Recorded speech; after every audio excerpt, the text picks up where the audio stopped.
semuanya, kenalin namaku Alvin Pratama. Aku adalah Ketua Lumina 2020.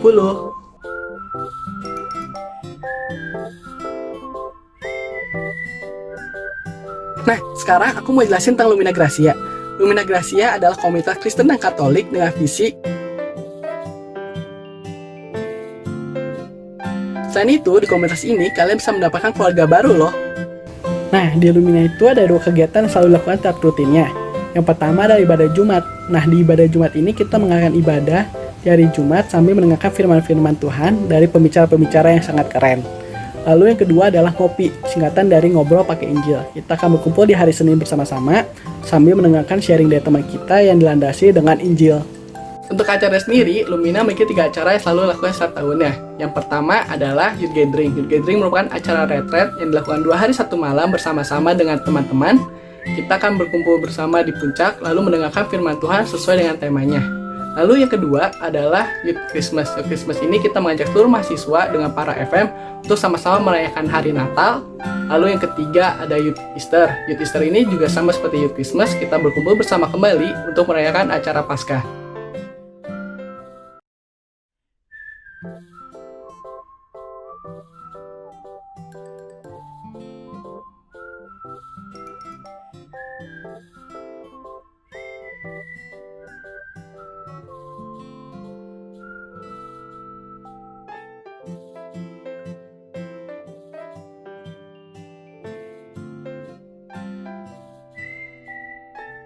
Lumina itu adalah sebuah keluarga.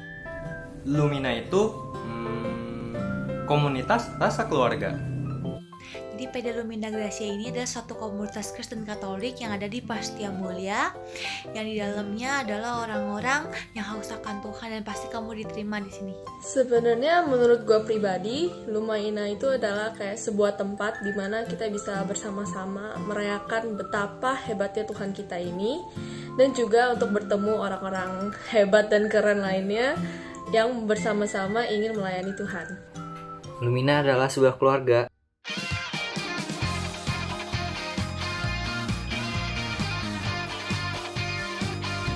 Lumina Gracia itu adalah family. I think it is my safe place lah ya. Karena ini memang komunitas pertama sih buat aku yang bener-bener bikin aku bisa ngerasa aku tuh diterima for whoever I am, whatever I am. Bisa bikin aku menjadi orang yang lebih baik lagi, bertumbuh gitu ya. Dan yang paling penting buat aku sih, ini ladang aku untuk berbuah. Karena di Lumina, gue bisa punya banyak teman. Karena di Lumina gue dapat bertumbuh di dalam iman.